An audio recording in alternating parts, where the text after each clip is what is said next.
Welcome to another episode of Hurricane Warning as we get the best, what was supposed to be the best week of the season turning out to be the biggest dud. And it wasn't because of your Miami Hurricanes, but it is FSU week. We held up our end of the bargain, okay? Yeah. Mario did go. Well, first of all, how are you doing, Alex? Good. Yeah, I thought you were going to skip right over that. Like, oh, whatever. Doesn't matter. But it's FSU week. I get excited. Yeah. I mean, it's man, I was looking forward to this one. I almost bought tickets to the game. I mean, I still might get a crazy hair up my ass and maybe go on Saturday or Sunday because our Dolphins play the following day at Hard Rock.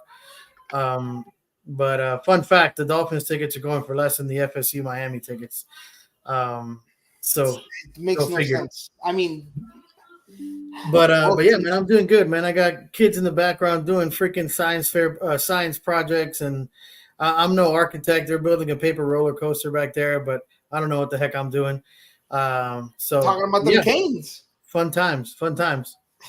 So Mario said they're 1-6. Are they 1-6? I want to say they're 1-7. Yeah, 1-6. Okay, so they're 1-6. But throw out the records. At the end of the day, it is UMFSU. Yeah, everyone's going to get hyped up for this game, absolutely, regardless of everybody. So, to start, the Hurricanes stay ranked number 6. Last week, also number 6. Yeah, I don't know about that. What was it? Texas played Georgia. Yeah. Gave Texas their first loss. So now there are 3 one-loss teams ahead of the Canes, along with Oregon and Penn State, who are undefeated. Thoughts? Well, I don't like it. I think we should be at least ahead of one of those teams. I understand SEC play is, a totally different animal. Obviously Georgia's played out of Alabama. Texas has played. Well, I can't really say OU because OU wasn't ranked. And they're terrible. They're not doing so hot. So, but man, I think we should at least be ahead of one of those schools. Oregon's played well. Well, they're undefeated. Them and Penn State. Yeah, I don't know, man, but it'll all play out at the end. Right. So I try not to worry about that at this point in the season because Miami's still got some work to do. All right, we can't overlook FSU. It's a rivalry game. We mentioned that everybody's going to get hyped up for that. Like you said, throw the records out the door, out the window. There's gonna be guys. Norvell's a good coach, despite their struggles this year. He's gonna have his team ready. He's demanding discipline from the team. I was just reading an article from the Sports Illustrated. Regarding Norvell and what he expects of his team coming into this Miami game. So it's important to remain focused. And that's what I think Cam Ward brings this season. I think he's a leader. You never see that guy get rattled. He's extremely confident in his ability. He's extremely confident in his teammates. He's got some leaders around him as well. And Restrepo, even a young Ruben Bain is a leader on defense. You got the transfer from Tennessee, Tyler Barron, who's also played well on defense. He's going to be a leader on defense. So I think the team is going to be focused and prepared. But I can't stress it enough. You can't overlook them, right? It's still a physical team. All right, they're not able to move the ball very well, but their defense is still going to cause some issues. They're going to pose some problems. So we have to be ready. We have to do what we've been doing all year, right? We wear down a defense with a solid run game, right? Let Cam do his thing, find his guys in Brown, find Restrepo, continue to use our tight ends, and I think Miami comes out, with a victory and a convincing victory. Right? We just can't let them get confidence, right? Because it's a game of momentum. It's a game of momentum. You got to take care of the football. You can't force turnovers, right? That's the great equalizer. I don't care what anybody's record is. If you turn the ball over, you're going to give the other team a chance. So we play clean football, eliminate stupid penalties, right? And continue to do what we've been doing all year, which is run the rock and find our veteran receivers, then we'll be just fine. Yeah. So besides it being a rivalry game, this game is huge. Before the season, nobody could have predicted FSU being 1-6, 1-5 inside of the ACC. Absolutely not. Yeah. So we had this game circled because the world is going to be there in terms of recruits. Mm-hmm. Everybody and their mother is going to be there as a UM target, as a UM recruit. This is the opportunity to kind of put your foot on their throat.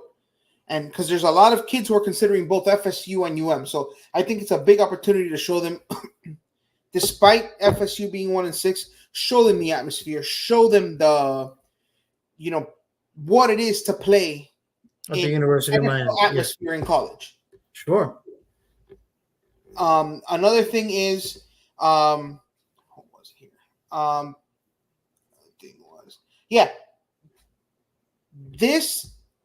This gives the Hurricanes the opportunity, although it's FSU 1-6, whatever, they're trash. This is the opportunity to cement themselves as the kings of the state. The only other team that may have a claim is UCF, but even they're down in the dumps. They've lost quite a few games. We've already beat USF. We've already beat UF. Yep. If we beat FSU, the only other team would be UCF, and I don't think they can hold a candle.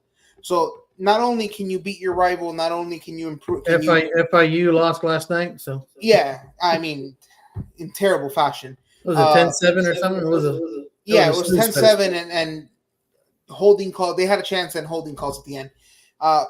But not only, like I said, improve recruits, but cement yourself as the team of the state. Yeah.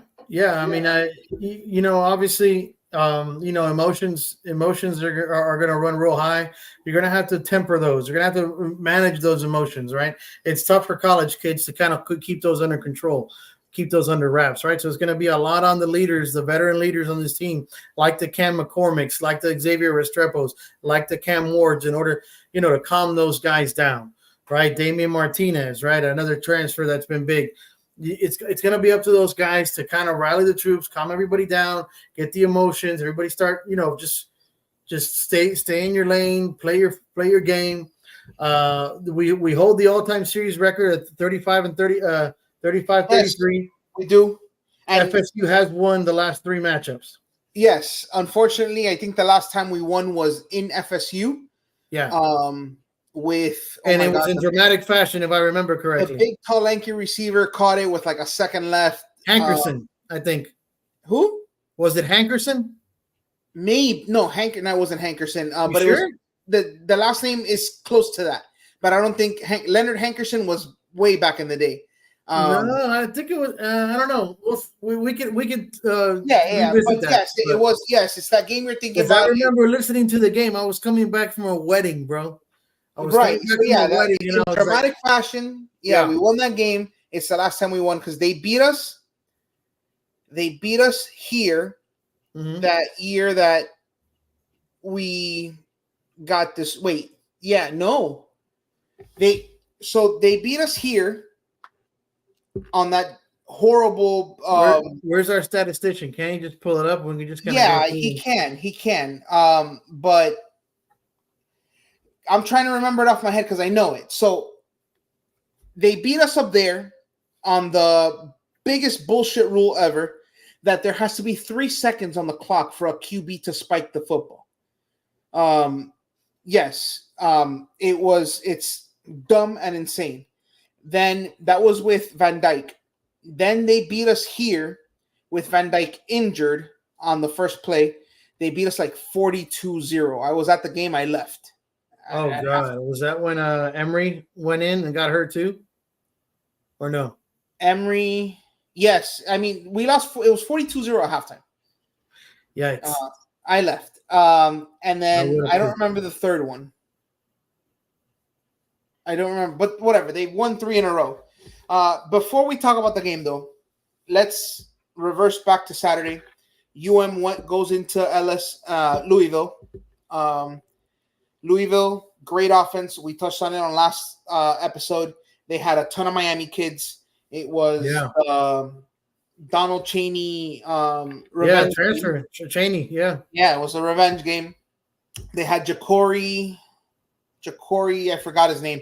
He was a South Florida kid who transferred to Ja'Cory Little, I think, or something. Was it Little? No, Ja'Cory something. He was killing us. He went from South Florida to Alabama. From Alabama, transferred to Louisville. And then their freshman running back, I want to say his last name is Scott, a Homestead kid, Isaac Scott or Isaac Brown, whatever the case may be. That kid ran all over that defense. Yeah. The defense was a wet paper bag for a while there. Yeah, that offense put a whooping on us for a bit before that defense settled down. At the end of the day, it's a 52-45 victory. It was an exciting game throughout. Cam Ward had 319 yards, 4 touchdowns, 0 interceptions, which you can't ask for more than. Still leads the nation in touchdown passes. Yeah. Well, I saw a stat that said through 7 games, he has more yards, more touchdowns, and more 20-point plays than the last 5 Heisman Trophy winners through 7 games. I saw that graphic as well. Yeah. We had the running backs had 222 yards rushing.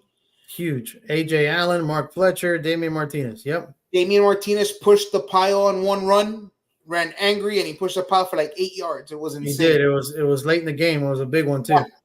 It was backbreaker completely. The receiver, Samuel Brown Jr., made an appearance. Transfer out of Houston. Yeah. Big time. 3 catches, 125 yards and a tutty. Restrepo, 7 catches, 101 and a tutty. He's 4 away from catching Reggie Wayne. Believe so. Reggie Wayne for the all-time receptions leader at UM. Much maligned, much criticized. Colby George had 3 catches, 43 yards and a touchdown. And Isaiah Horton had a quiet night. 3 catches, 17 yards, but he also had a touchdown. And that quick slant. Yeah, a big slant. For on a great throw by Ward, he put it right on the money. What a dart!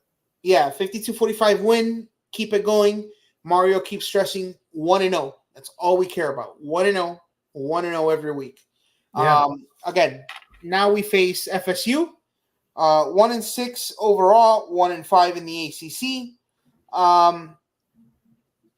The name of their game is offensive struggles.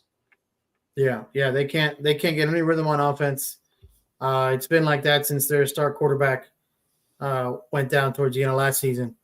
Jordan Travis. Hey, you had me going there. I'll give you that. You had me going. I thought you were going to talk about DJ Ugulele or whatever. Ungulele, whatever. No, that guy's been all around. We brought it back to oh my God, brain fog. I have no idea. I'm not pregnant. I promise. Jordan Travis. Yeah, that's what I said. Jordan Travis.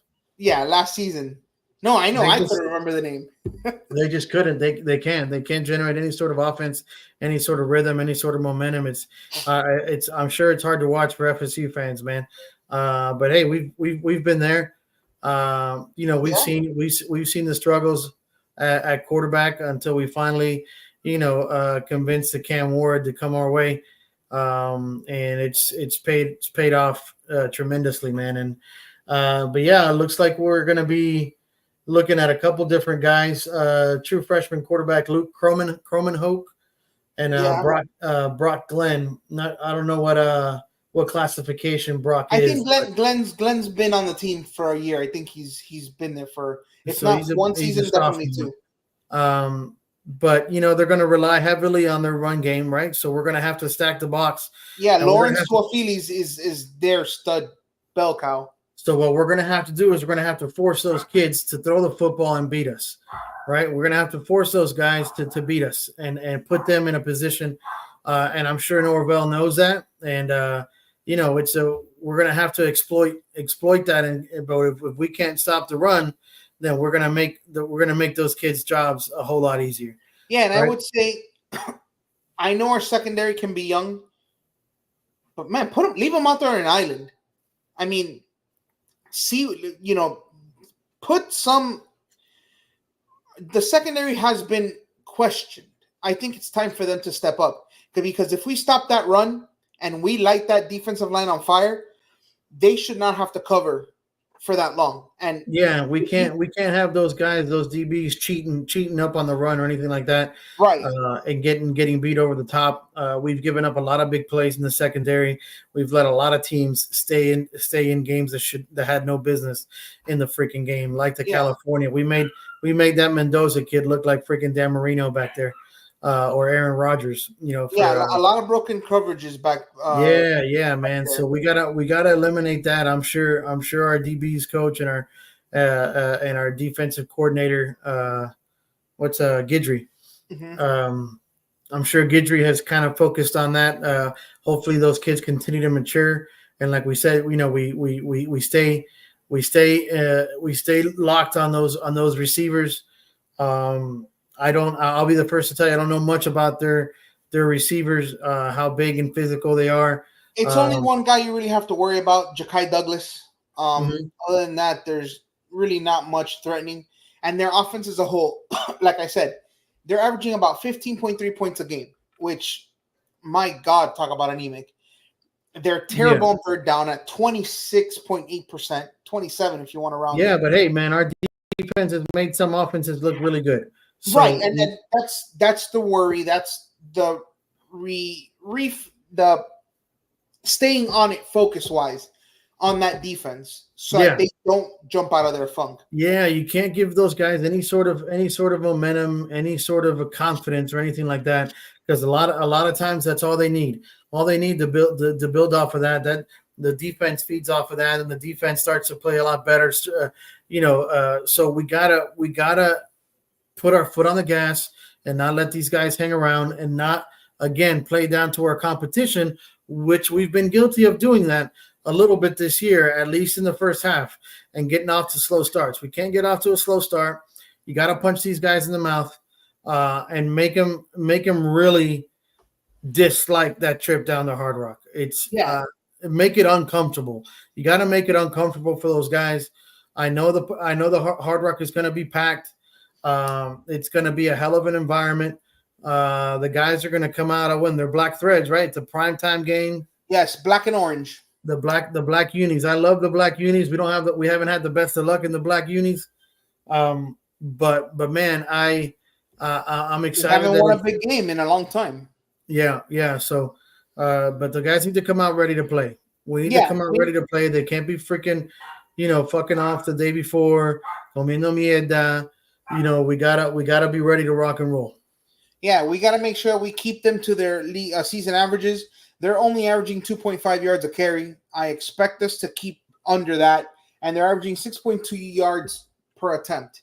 So as long as we keep them, they're averaging 203 yards a game. Like that is. Yeah, we gotta make the young quarterbacks beat us. We can't allow their run game to get going. If we lose the battle of the trenches, it's gonna be ugly. Given we've won some ugly games. We've found a way to win ugly games this season, which is what good teams do. But you can't hurt yourself, right? You said it on there. We got to eliminate the mistakes. We can't turn the ball over. That's the great equalizer. All right, we got to win the field position game, and we got to win that battle of the trenches. We got to get tackles for loss. Look for Tyler Barron to feast. Look for Ruben Bain to feast. I think those guys are gonna play extremely well. We can't have our secondary allowing big plays over the top. They're not. I don't think they're going to take very many chances, but if they're there, then they're gonna dial them up, because that's going to be their only chance to win, is to take some chances and challenge that secondary that has shown some weaknesses. Yeah, I think that as long as we shut down Toafili and we can, you want him to get off a little bit, but we want to corral him, because you do want their quarterbacks to try to throw. So you do want Ja'Kai Douglas a little bit to kind of have a little bit of some numbers, because the important part is to shut down that running game. On defense, they do have a couple of studs: Shahan Brown, Justin Cryer, just to name a few kids that are from South Florida. Most of their rosters from South Florida. So they have talent too. On the UM side, what you want Cam Ward, focal point of the office, the field general. Restrepo, Horton, big guys on the passing game. And then I like what I saw in terms of the running game. And then you tell me your thoughts. I love that guys were rotating in and out, that there wasn't a focus on the run game. Yeah. It was a clear rotation of everybody needs to run. Get that You O-line. saw more AJ Allen, which he wasn't featured earlier in the season. We saw more of him. I like that. I like that three-headed monster, man. That's going to be tough to stop. I agree. All three of those guys can be physical backs. All three of those guys can break one. So it's going to be fun to watch. You got to continue to implement that. I would think Shannon Dawson sticks to that. And, if Cam Ward has to do something, then he will. But I probably venture to say that Cam Ward, I don't think is going to throw for as many yards in this game. He may not need to. I would be okay with pulling him late in the game if we're up big. I don't want to take any chances. This is our year to make a statement and to make a push for the college football playoff. And if you're up 42-0 or 42-3 or 42-10, some shit like that, I don't see why Cam Ward needs to stay in the game. You let your other guys in the pipeline have a shot at it. Yeah, and the biggest Reese Poffenberger or whatever, let him fucking go out there. Yeah, and I'd also caution the Hurricanes to be vigilant this game. Just like they got caught with their pants down a bit at Louisville with a fake punt. This is their Super Bowl. Given how their season is going, this is their Super Bowl. If they can screw up our season, they've won. I would say, on special teams, watch out for some of those trick plays on offense.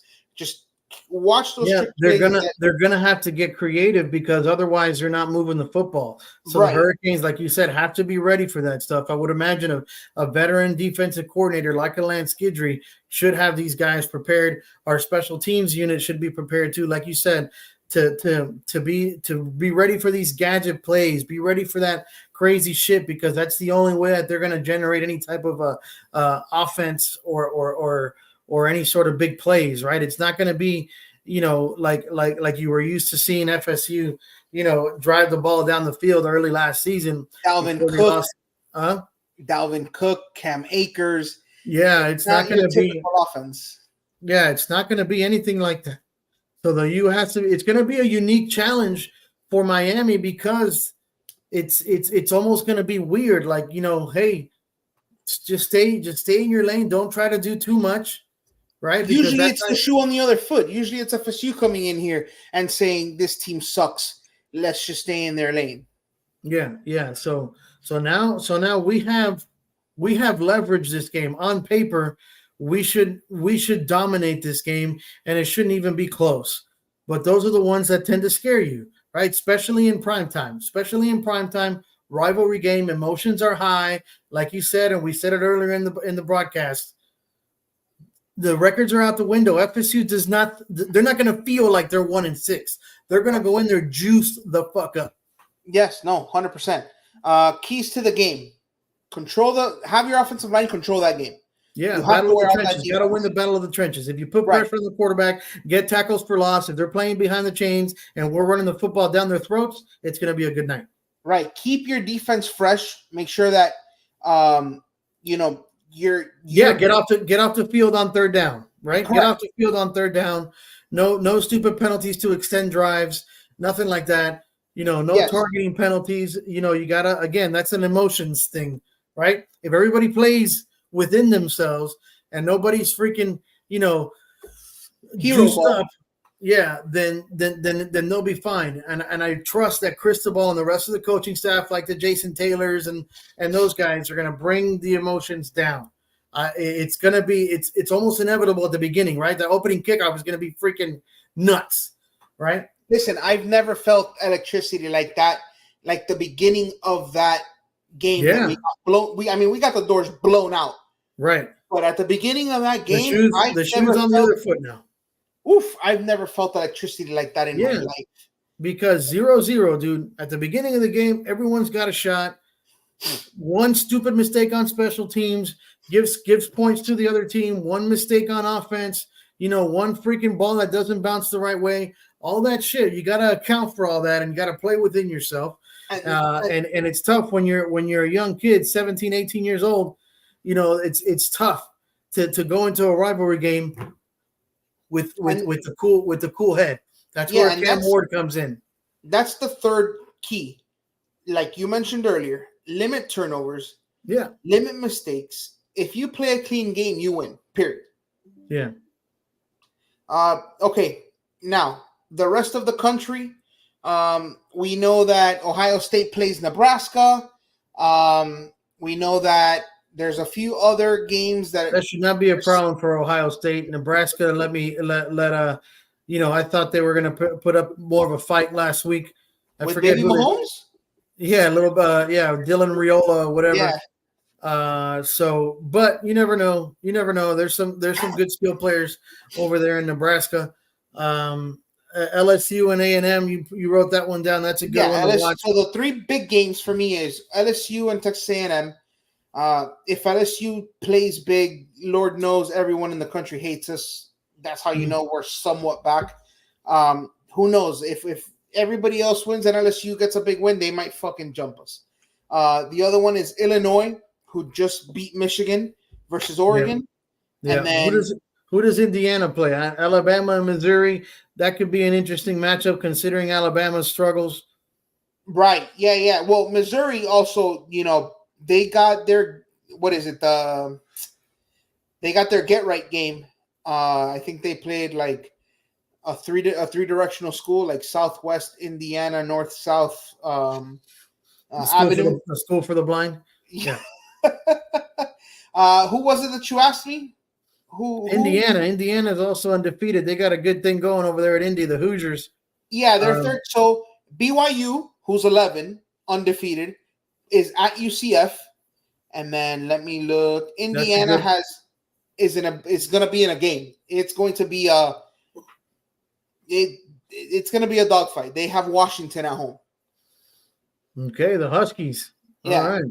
So both of those teams, UCF has BYU coming into the bounce house. Those are big tests. Those are big tests for both those schools. Sure. Yeah, 3:30 kickoff for the bounce house. What about the Cyclones? Iowa State's another surprise program this year.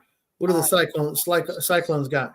Date. Give me a second. Scrolling through the schedule here. I don't see them on the schedule. They have a bye? Are they idle? They may, because I don't see them on the schedule. I don't have my glasses, so I may have missed them. But I don't see Iowa State on the schedule. It's Virginia, Auburn. Yeah, I don't see them on the schedule. So they No, you're right. November 2nd, they got Texas Tech at home. Right. So yeah, a few interesting games. They squeaked by UCF 38-35. Yeah. Listen, UCF, I mean, they dropped the ball before going into the end zone. It's like they just dumb. But a lot of interesting games. It's a big sports weekend in the city of Miami. You have the Heat season kicks off today. And then tomorrow you have the Inter Miami playoffs. Then Saturday you have UMFSU. The Panthers play. All within the same. Panthers got their freaking doors blown off of them last night too. Yeah, they gotta get their goaltending back in line, man. That was what was it, 5-1 or something? Yeah, but I feel like Bob had no chance on all those goals. I chalk it up to an off night. That happens. So Panthers. Tua's return Sunday. And Tua's return on Sunday. You'll have some Heat sprinkled in there as well. So it's a lot of sports. Enjoy it. And it should be a good week if we can get a few upsets and keep the kind of the wagon rolling. I see us moving up in those polls, maybe possibly to 5. And then look for quite a few former Marlins Friday night when the World Series opens up. You got Miggy Rowe, with the Dodgers, you got Jazz. With the Yankees, you got Jazz, Giancarlo Stanton, Birdie Stanton. on the Yankees, and then you Yeah, have Birdie. Hero. Kike Hernandez was a former Marlin. Kike Hernandez, a Cubano. He's Yeah. the 305. Mm-hmm. So the Dodgers also have Vesia in the bullpen. He's a former Marlin. Okay. Yeah. We're the minor leagues. We're AAA for the Yankees and Dodgers. So yeah, so a lot of former Marlins, a lot of former Marlins to look out for in the World Series matchup. Should be a good one, man. But it's fuck FSU week, so we're ready. We're ready to take on the Noles and show them a good old fashioned beat down on Saturday night, prime time, under the lights. Get hyped.